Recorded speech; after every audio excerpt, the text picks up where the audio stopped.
देवेंद्र जी कुछ कहना चाह रहे हैं, हाँ बोलिए सर। देखिए अभी आंकड़ों की बात हो रही, इन्हीं की सरकार के आंकड़े हैं कि देश के जो स्टार्टअप होते हैं उनमें से 90% स्टार्टअप साल अभी तक बंद हो चुके हैं। इन्हीं की सरकार के आंकड़े कि पिछले एक साल में 35,000 जो है स्टार्टअप बंद हुए हैं। इन्हीं की सरकार के आंकड़े हैं कि 2023 में 23,000 स्टार्टअप बंद हुए हैं। जीएसटी नोटबंदी के जिस तरीके से उन्होंने छोटे उद्योगों को बर्बाद किया, उसके लिए इनको माफी मांगनी चाहिए। ये बड़ा बड़ा गुणगान कर रहे हैं, ये कह रहे हैं देश के युवाओं को सरकारी नौकरी की उम्मीद नहीं करनी चाहिए। अरे इनके नेता सब सरकारी सुविधाएं लेंगे, लेकिन देश के किसान का बेटा, देश का एक युवा जो तैयारी करता है उसको सरकारी नौकरी नहीं देना चाहते। ये चाहते हैं हर चीज को प्राइवेट कर दे। इन्होंने देश में जिस तरीके से सेना का प्राइवेटाइजेशन किया, आज देखिए इन्होंने अभी बात की जो निवेश की, चीन के साथ में हमारा जो घाटा जो है व्यापार घाटा 90 बिलियन पार कर गया है। वही चीन जो हमारे पैसे से हमारी सेना पर जो है हमले करता है, हमारी सेना को कमजोर करने का प्रयास करता है, उसके साथ व्यापार घाटा 90 मिलियन हो गया। ये बातें करते हैं बड़ी बड़ी, लेकिन इनके दावों की हकीकत इन्हीं की सरकार खोल देती है। ये अभी रोजगार की बात कर रहे थे,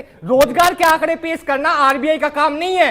रोजगार के आंकड़े जो श्रमिक विकास जो इनका विभाग जो वो पेश करता है, उसने इनकी पोल खोलनी थी कि 45 साल की बेरोजगारी के रिकॉर्ड भारतीय जनता पार्टी की सरकार में टूट गए हैं। हरियाणा देश का वो राज्य है जब आज बेरोजगारी सबसे ज्यादा है, इनकी 10 साल से सरकार है। आज बात करो मुद्दों पर बात कीजिए, आप एनपीए की बात करते हो, एनपीए देश के बैंकों का 11 लाख करोड़ रुपए पहुंच चुका है। आप उसके लिए जिम्मेदारी तय नहीं करना चाहते। नहीं एक सेकंड एक करके जवाब लेते हैं, प्रियव्रत जी से जवाब लेते हैं, लेकिन उससे पहले जो आपकी एक बात आपने कही सरकारी नौकरियां नहीं है, मैं उसके बारे में ठीक है संदीप जी से जानना चाहूंगा। हाँ ठीक है, अपनी बात पूरी। मैं बस 1 मिनट कह रहा हूं। मैं ये कह रहा हूं कि इन्होंने अभी बात की थी, आज सबसे पहले एक बड़ा गुणगान देख रहे हैं विकसित भारत का। कोई भी देश जब पढ़ता है तो आगे बढ़ता है। ये कहते हैं हमारे छात्रों को नौकरी मिलेगी। अरे नौकरी कहां से मिलेगी? देश का एक भी इंस्टीट्यूट देश दुनिया के 100 इंस्टीट्यूट में नहीं है। आपने शिक्षा के बजट में जो है 5% होता था 2013 के अंदर, आपने 2.5% कर दिया है। कैसे देश का युवा पढ़ पाएगा? आप जवाब दीजिए। देश का स्वास्थ्य बजट आपने घटा दिया है। आप आरएनडी की बात कर रहे थे, आरएनडी के बजट में आपने कटौती की है।